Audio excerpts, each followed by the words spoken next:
Hello students, now let us start with the new chapter, second law of thermodynamics.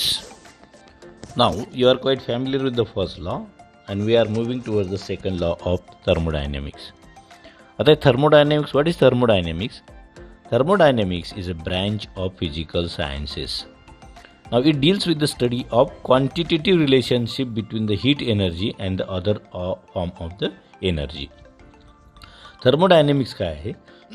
Sorry, it is a physical science. ते physical science आहे आणि ते कशाशी संबंधित आहे? त्याच्यामध्ये क्वांटिटेटिव्ह रिलेशनचा स्टडी केला जातो. कोणतं relation? Heat energy and other form of the energy. जे हीट एनर्जी आहेत आणि इतर फॉर्म ऑफ द एनर्जी आहे किंवा कन्व्हर्शन ऑफ एनर्जी आहे त्याचा जिथं स्टडी केला जातो ती जी ब्रँच आहे त्याला thermodynamics. Thermo means heat and dynamics means transfer किंवा मूवमेंट ऑफ द हीट, त्याचा स्टडी केला जातो ज्या ब्रँचमध्ये. आता या थर्मोडायनॅमिक्समध्ये जो हीट फ्लोचा स्टडी केला जातो आणि त्याच्यामध्ये सिस्टम त्याच्यामध्ये जी सिस्टम आहे हीट ट्रान्सफर ज्या वेळेला होतो त्याच्यामध्ये सिस्टममध्ये काही फिजिकल किंवा केमिकल ट्रान्सफॉर्मेशन्स होतात आणि त्याच्या काही जे काही प्रॉपर्टीज असतात त्या प्रॉपर्टीज ज्या आहेत त्या बदलत असतात. आता हे जे काही थर्मोडायनॅमिक्स आहे या थर्मोडायनॅमिक्सचा स्कोप आपल्याला बघायचा आहे. थर्मोडायनॅमिक्स ही ब्रँचचा काय स्कोप आहे? तर ही जी काही इम्पॉर्टंट ब्रँच आहे, द मोस्ट इम्पॉर्टंट लॉ आहे फिजिकल केमिस्ट्रीचं, one of law of lowering of osmotic pressure, phase rule, distribution law, हे जे काही लॉज आहेत these laws are get derived from the thermodynamics. या इम्पॉर्टंट लॉज जे आहेत ते पासून हे मदतीने हे डिराइव्ड करण्यात आलेले आहे. हा पहिला त्याचा सिग्निफिकन्स आहे, फार मोठा सिग्निफिकन्स आहे. हे इम्पॉर्टंट लॉ आहेत हीट ट्रान्सफर स्टडी करण्यासाठीची. दुसरा आहे, it is also tells whether the particular physical और chemical change can occurs under a given set of conditions of temperature, pressure and concentration. हे आपल्याला काय माहिती देतं? काही फिजिकल अँड केमिकल चेंज जे होतात त्या कुठल्या कंडिशनमध्ये होतात, टेम्परेचर, प्रेशर किंवा कॉन्सन्ट्रेशन, याची इन्फॉर्मेशन आपल्याला अंडर विच कंडिशन चेंजेस जे आहेत फिजिकल किंवा केमिकल चेंजेस सबस्टन्समध्ये, मॅटरमध्ये, एन्व्हायरमेंटमध्ये ते सांगण्याचं काम हे थर्मोडायनॅमिक्स आपल्याला करतं किंवा त्याचा स्टडी करण्यासाठी मदत करतं. It is also useful to predict how far the physical और chemical changes proceed until equilibrium condition is established. म्हणजे ज्या वेळेला इक्विलिब्रियम कंडिशन होईल तोपर्यंत हे जे काही फिजिकल किंवा केमिकल चेंजेस कुठपर्यंत आणि कसे घडतात हे जे सांगण्याचं काम आहे, it is a work of और it is with the help of the thermodynamics. हे थर्मोडायनॅमिक्सच्या सहाय्याने आपण सांगू शकतो. हे जसे स्कोप आहेत तसे त्याचे काही लिमिटेशन्स आहेत. लिमिटेशन्स काय आहे? मग ही जी काही थर्मोडायनॅमिक्स आहे हे मॅक्रोस्कोपिक सिस्टमसाठी ॲप्लिकेबल आहे, म्हणजे मोठ्या सिस्टमसाठी कम्पॅरेटिव्हली. मायक्रोस्कोपिक सिस्टमसाठी ही ॲप्लिकेबल नाही. सिस्टम थोडी मोठी लागते, मायक्रोस्कोपिक सिस्टमसाठी हे ॲप्लिकेबल नाही आहे. And it is not bother about the time factor, it is concern with only initial and final state. म्हणजे हीट ट्रान्सफर होईल, केमिकल फिजिकल चेंजेस होतील, पण याच्यासाठी how much time it is get required, एक energy conversion जे आहे त्याला किती वेळ लागेल हे काही मात्र हे थर्मोडायनॅमिक्स आपल्याला सांगत नाही. सो आपल्याला मग काही आता थर्मोडायनॅमिक्सचा स्टडी जर करायचा असेल तर त्या ठिकाणी आपल्याला काही बेसिक टर्म्स ज्या आहेत थर्मोडायनॅमिक्सचे, you are studied it in the 11th and 12th standard, 11वी-12वीमध्ये शिकलेलं ते आपण ब्रीफमध्ये फास्ट आपण त्या बघणार आहोत. काही बेसिक टर्म्स काय आहेत? पहिले द सिस्टम आहे, पहिली टर्म आहे system. What is system? System काय? It is a part of universe under thermodynamic consideration is called as a system. म्हणजे हे समजा हे युनिवर्स असेल आणि या युनिवर्समधला एखादा पार्ट जो आहे ज्याचा आपल्याला अभ्यास करायचा आहे, या पार्टला आपण काय म्हणतो? सिस्टम. याला काय म्हणतो आपण? System. It is a part of universe. या युनिवर्सचा तो काय? एक पार्ट आहे. असे अनेक सिस्टम असू शकतात युनिवर्समध्ये, पण सिस्टम म्हणजे काय? ज्या युनिवर्सचा तो पार्ट आहे, इट इज अंडर स्टडी, हे आपण म्हणू शकतो. दुसरी टर्म आहे त्याच्यामध्ये सराउंडिंग. सराउंडिंग काय? मग आपण पाहिलं युनिवर्सचा एक पार्ट म्हणजे त्याला काय म्हणतो आपण? सिस्टम असं म्हणतो. ही सिस्टम झाली, ए इज द सिस्टम आहे समजा, आणि त्याच्या आजूबाजूचा जो काही पार्ट असेल मग युनिवर्समधला त्या पार्टला आपण काय म्हणतो? It is a surrounding. त्याला काय म्हणतो आपण? It is A surrounding.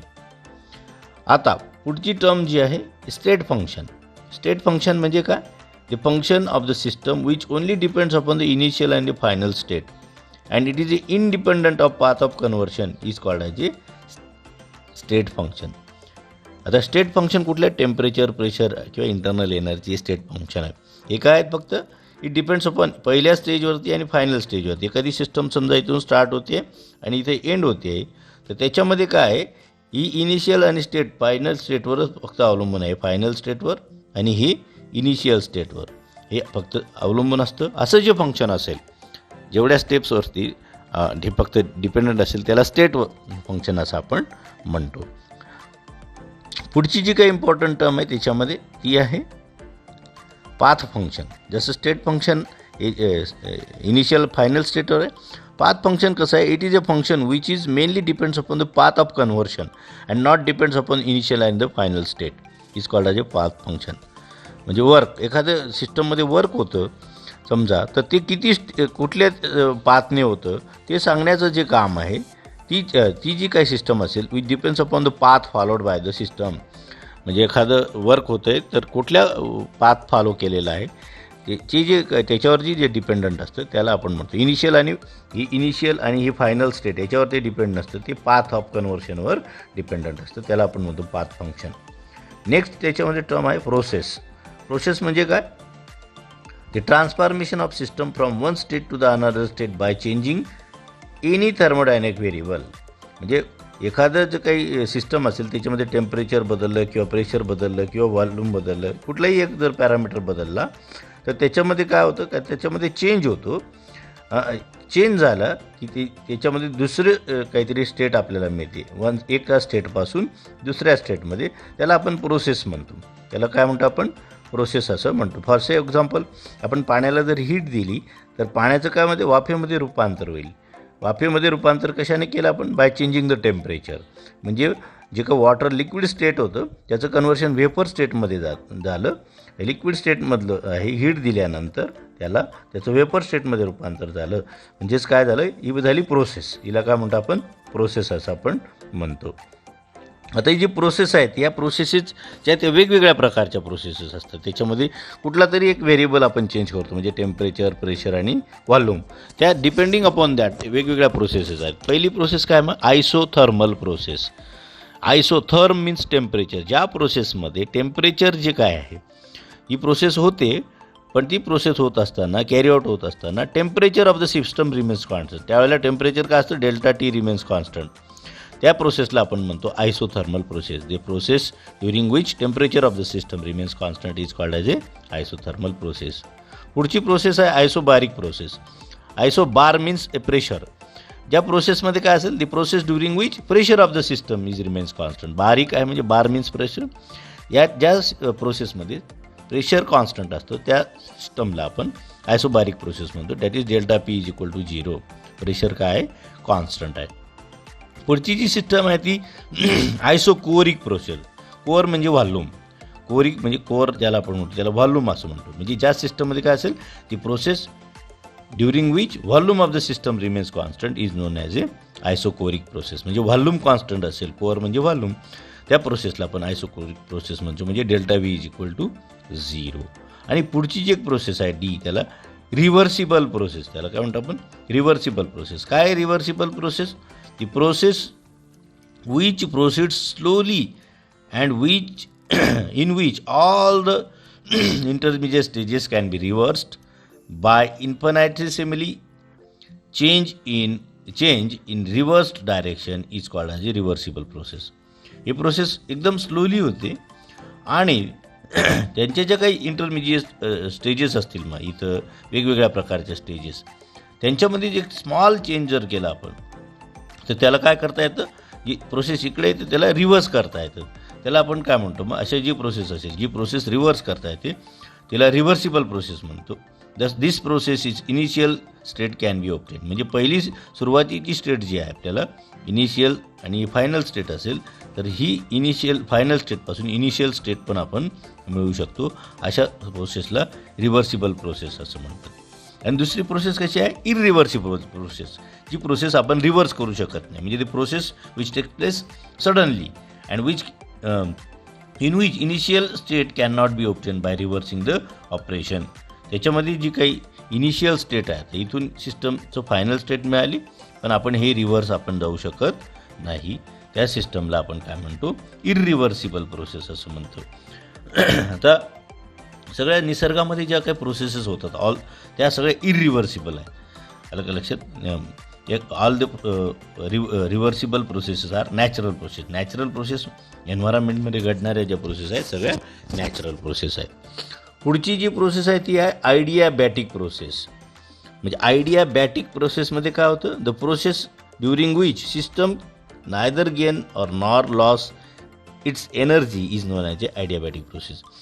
एखादी जी काही सिस्टम असेल ती सिस्टम एनर्जी बाहेर देतही नाही आणि बाहेरून एनर्जी ॲब्सॉर्बही करत नाही, अशी जी सिस्टम असेल तिला काय म्हणतात, ॲडियाबॅटिक प्रोसेस असं म्हणतात.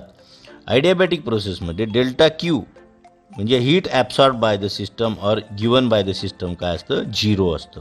त्या प्रोसेसला आपण आयडियाबॅटिक प्रोसेस असं म्हणतो. So these are the different types of the processes or आपण पाहिल्या वेगवेगळ्या टर्म्स ज्या थर्मोडायनॅमिक्समध्ये आपल्याला वापरल्या जातात.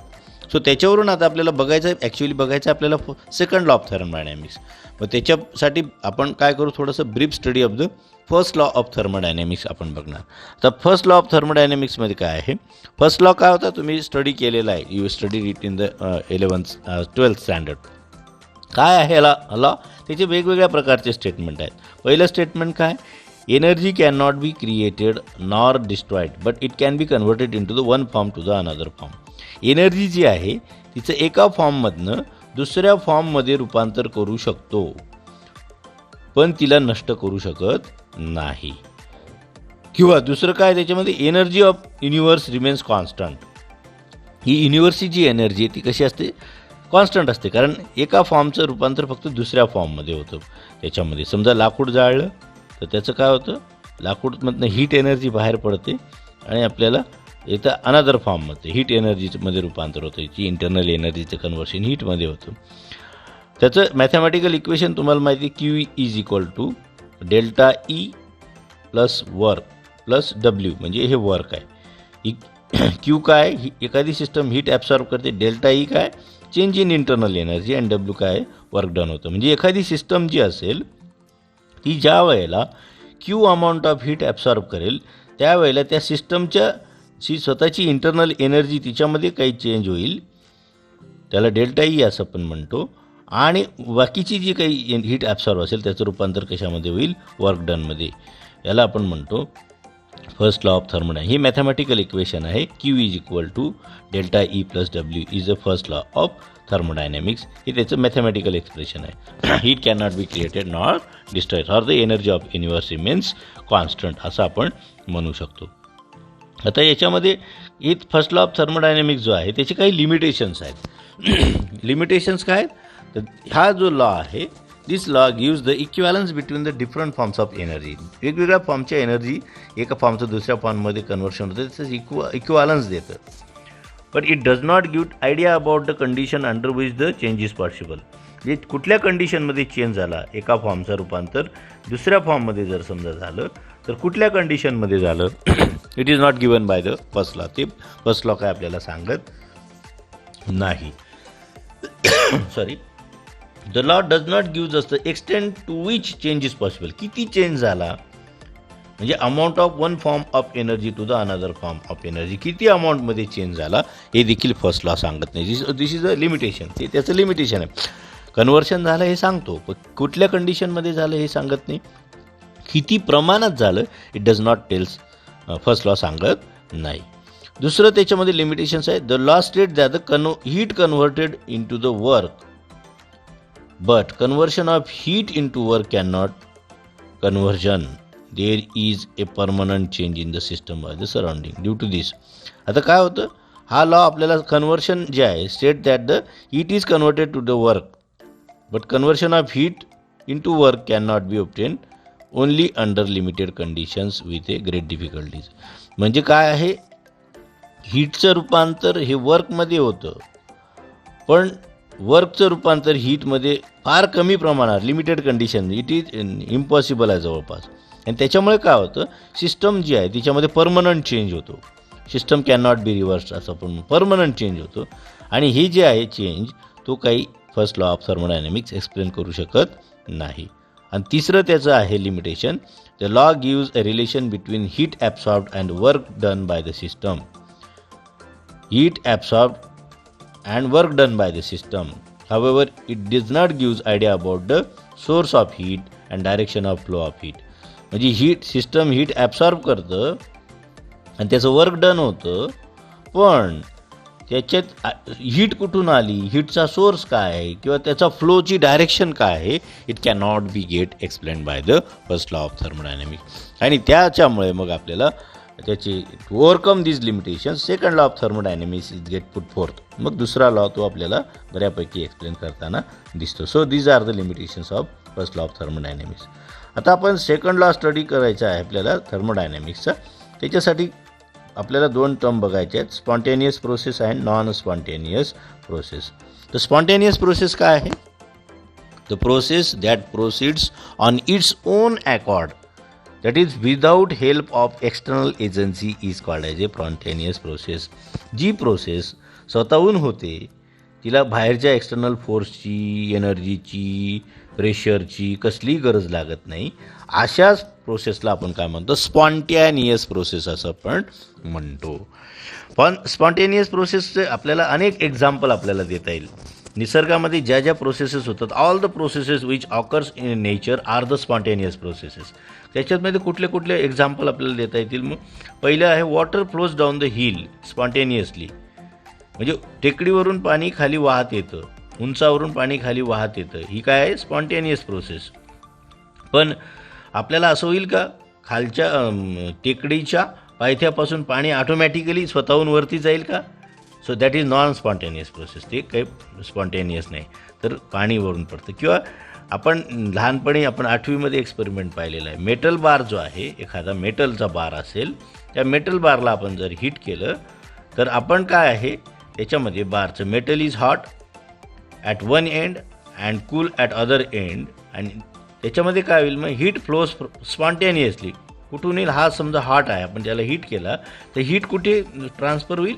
हा इकडचा कोल्ड एंड आहे, कोल्ड, तर हीट ही हॉटपासून कोल्डपर्यंत ट्रान्सफर होईल. म्हणजेच ही काय आहे? स्पॉन्टेनियस. असं होणार नाही कोल्डपासून हीट ही हॉटकडे जाणार नाही, तर काय होईल? स्पॉन्टेनियसली हॉट एंडपासून मेटल बारच्या कोल्ड एंडपर्यंत हीट ही ट्रान्सफर होईल. ही उलट होणार नाही. आपल्याला हॉट एंडपासून कोल्ड एंडपर्यंत transfer is a spontaneous process. हा हॉट एंड आहे, याच्यापासून इकडे ही स्पॉन्टेनियस प्रोसेस, पण इकडून इकडे ही काय येईल? Non spontaneous process. अशा प्रकारे पुढचं आहे diffusion of the solute from more concentrated solution to the less osmotic. आणि ऑस्मॉसिस आणि ऑस्मॉटिक प्रेशर तुम्ही पाहिलेलं असेल. याच्यामध्ये काय? Diffusion of the solute from more concentrated solution to less concentrated solution. आपण जर एखादं सोल्युशन घेतलं आणि त्याच्यामध्ये एखादं मेम्ब्रेन टाकलं, जे त्याच्यामध्ये काय होतं, इथे सोल्यूट आहे ज्याचं कॉन्सन्ट्रेशन जास्त असेल तर त्याचं काय होतं? डिफ्युजन ऑफ सोल्यूटचं कॉन्सन्ट्रेशन तो लेस कॉन्सन्ट्रेटेड सोल्युशनमध्ये त्याचे ट्रान्सफर होतं. ही झाली तुमची स्पॉन्टेनियस प्रोसेस. आता वेगवेगळ्या प्रकारच्या स्पॉन्टेनियस प्रोसेसेस आपल्याला निसर्गामध्ये होतात. निसर्गामध्ये ज्या ज्या प्रोसेसेस होतात, all the processes are spontaneous. Every spontaneous or natural process shifts from. आता प्रत्येक जी स्पॉन्टेनियस प्रोसेस आहे मग तिचं शिफ्टिंग होतं. कुठून होतं? Non equilibrium to the equilibrium. Equilibrium साधण्याचा प्रयत्न करतात निसर्गामध्ये. आपल्याला ते लहानपणी मी एक्सपेरिमेंट केलेलं आहे. समजा 2 जार्स घेतले आणि त्याच्यामध्ये पाणी आपण जर भरलं एका जारमध्ये आणि त्याला आपण जर एका पाईपने जोडलं, समजा याच्यामध्ये पाणी भरलेलं आहे इथं पूर्ण, तर काय होईल? या जारमधनं पाणी ह्या जारमध्ये फ्लो व्हायला सुरुवात होईल. कुठपर्यंत फ्लो होईल? जोपर्यंत दोघांची लेवल सारखी होत नाही तोपर्यंत. म्हणजे नॉन इक्विलिब्रियममधनं प्रोसेस कुठे जाते? टुवर्ड्स ए इक्विलिब्रियम स्टेटकडे. किंवा मग त्याला आपण म्हणतो लेस प्रॉबॅबल स्टेटपासून मोर प्रॉबॅबल स्टेटमध्ये त्याचं काय होतं? कन्व्हर्शन होतं. आणि त्याच्यामध्ये पुन्हा काय होतं? मोर ऑर्डर स्टेट असेल त्याच्या लेस ऑर्डर स्टेटमध्ये त्याचं रूपांतर होतं. एखादी सिस्टम हीट ॲब्सॉर्ब करते. जे वॉटर जे असेल, समजा वॉटरला जर हीट केलं त्याचं रूपांतर वेपर्समध्ये होतं. वॉटरमध्ये काही मॉलिक्युल्स होतात एका विशिष्ट ऑर्डरने असतात, पण वेपरमध्ये गेलं तर त्याची ऑर्डर चेंज होते. म्हणजे मोर ऑर्डर स्टेटमधनं काय होतं? नॅचरल प्रोसेसमध्ये तो लेस ऑर्डर स्टेटमध्ये आपल्याला आपल्याला त्याचं कन्व्हर्शन होतं. ह्या सगळ्या स्पॉन्टेनियस प्रोसेसमध्ये हे घडतात. पुन्हा काय होतं, all naturally occurring processes are spontaneous and thermodynamically irreversible. जेवढ्या स्पॉन्टेनियस प्रोसेसेस आहेत त्या काय आहेत, ते नॅचरल प्रोसेसेस ह्या स्पॉन्टेनियस आहेत आणि थर्मोडायनॅमिकली रिव्हर्सिबल. म्हणजे एकाचं कन्व्हर्शन, पेट्रोलचं कन्व्हर्शन आपण हीटमध्ये करून त्याचं स्पीड मिळतो, पण त्याचं मग एक्झॉस्ट होतं, धूर रूपांतर होतं, पण त्याचं रूपांतर पेट्रोलमध्ये करता येतं का, नॉन रिव्हर्सिबल. म्हणजे ते काय इरिव्हर्सिबल प्रोसेसेस आहेत. Spontaneous or natural processes always unidirectional and instantaneous, एकाच डायरेक्शनने असतात त्या. अशा प्रकारे आपल्याला हे स्पॉन्टेनियस प्रोसेसेस विषयी म्हणता येईल. आणि त्याच्या उलट काय, non spontaneous process, a process that does not proceed by itself and acquire help of external agency is called as a non spontaneous process. Spontaneous प्रोसेसमध्ये काय, टेकडीवरून खाली पाणी पडतं, त्याला कुठली एनर्जी काही त्याला अप्लाय करावं लागत नाही. पण आपल्याला टेकडीच्या पायथ्याची असलेलं पाणी जर टेकडीवर न्यायचं असेल तर आपण डायरेक्टली स्वतःहून ते जाणार नाही, त्याला काय करावं लागेल आपल्याला, we have to take the help of external agency. External agency म्हणजे का, मग इलेक्ट्रिक पाईप आपण त्याला इलेक्ट्रिक सप्लाय करून मग इलेक्ट्रिक पंपच्या सहाय्याने ते पाणी आपण वरती नेऊ शकतो. So it requires external agency. This process is called as a non spontaneous process. हिला आपण काय म्हणू, नॉन स्पॉन्टेनियस प्रोसेस असं म्हणू. So this is about the spontaneous and non spontaneous processes. आता आपण याच्यावरून बघणार आहोत statement of second law of thermodynamics. जसं आपण फर्स्ट लॉ ऑफ थर्मोडायनॅमिक्स पाहिलं, त्याच्यामध्ये आहे हीटचं काय होतं, एका फॉर्ममधनं दुसऱ्या फॉर्ममध्ये कन्व्हर्शन होतं. तर सेकंड लॉ ऑफ थर्मोडायनॅमिक्स आपल्याला जे आहेत वेगवेगळ्या प्रकारचे स्टेटमेंट्स आपल्याला जे आहेत त्याचे आपल्याला करता येतात. त्याचं पहिलं स्टेटमेंट काय, सेकंड लॉ ऑफ थर्मोडायनॅमिक्सचं, all naturally occurring processes are spontaneous and they are thermodynamically reversible. म्हणजे जे काही नॅचरल प्रोसेसेस आहेत त्या स्पॉन्टेनियस आहेत, ते स्वतःहून घडतात, त्यांना एक्सटर्नल एजन्सीची गरज नाही आणि ते काय आहेत, इरिव्हर्सिबल आहेत. म्हणजे ते पुन्हा इनिशियल स्टेटमधनं फायनल स्टेटमध्ये जातात, पण फायनल स्टेटमधनं ते इनिशियल स्टेटमध्ये येत नाहीत. अशा प्रोसेसेसला आपण म्हणतो नॅचरल प्रोसेसेस किंवा इरिव्हर्सिबल प्रोसेस त्याला आपण म्हणतो. अशी is the first statement, all naturally occurring processes are spontaneous and are thermodynamically irreversible. किंवा दुसरं स्टेटमेंट काय करता येईल, heat can not flow on its own accord from cold body to hot body. म्हणजे हीट जी आहे ती कोल्ड बॉडीकडून हॉट बॉडीकडे स्वतःहून ट्रान्सफर होत नाही. जसं मगाशी एक्झाम्पल पाहिलं आहे, हा हॉट एंड आहे हीट केलेला, तर हा कोल्ड एंड आहे. तर हीट जी आहे हॉट एंडकडून कोल्ड एंडकडे स्पॉन्टेनियस आहे, पण कोल्ड एंडकडून हॉट एंडकडे ती स्वतःहून ट्रान्सफर होणार नाही. तिच्यामध्ये काहीतरी एक्सटर्नल फोर्स आपल्याला अप्लाय करावा लागेल, त्यावेळेलाच तिचं कन्व्हर्शन होईल. एक स्टेटमेंट आहे. सगळ्या स्टेटमेंटचं meaning of the all statement is very same, फक्त ते वेगवेगळ्या प्रकारे मांडलेलं आहे. पुढचं स्टेटमेंट काय, it is highly impossible to construct machine working in a cyclic manner and converts heat in to the work without producing change in the system. It is highly impossible to construct the machine. असं machine बनवणं impossible आहे की जे काय करेल, हीटचं conversion वर्कमध्ये करेल किंवा त्याच्यामध्ये हीटचं हीट अशा प्रकारे सायक्लिक मॅनरने प्रोड्यूस करेल, तिच्या वर्कमध्ये रूपांतर होईल. हीटचं रूपांतर वर्कमध्ये होईल, पण सिस्टममध्ये बदल करणार नाही. असं मशीन बनवणं शक्य नाही. हीटचं रूपांतर वर्कमध्ये झालं म्हणजे सिस्टममध्ये चेंज होणार. सिस्टममध्ये चेंज ठरलेला आहे. सिस्टममध्ये न चेंज होणारं मशीन आपण बनवू शकत नाही. पुढचं स्टेटमेंट आहे, all natural and spontaneous processes tend to proceed to a state of equilibrium. प्रत्येक जी स्पॉन्टेनियस प्रोसेस आहे ती काय करते, इक्विलिब्रियम साधण्याचा प्रयत्न करते. समजा आपल्याला माहिती आहे नॅचरल प्रोसेस काय, रेन वॉटर जे आहे, rain water flows through the river, रिव्हरमधनं जातं ते कुठे जातं, समुद्राकडे. समुद्रात का जातं, तर ते ट्राय टू फॉर्म और अचीव द इक्विलिब्रियम, इक्विलिब्रियम साधण्याचा प्रयत्न ते करतं. सिस्टम कुठलीही घ्या, इक्विलिब्रियम साधण्याचा प्रयत्न करते. It is impossible to convert heat in to the work without producing changes either in the system or the surrounding. हीटचं रूपांतर वर्कमध्ये करताना आपल्याला काय होईल, सराउंडिंगमध्ये बदल होईल किंवा सिस्टममध्ये तरी बदल होईल.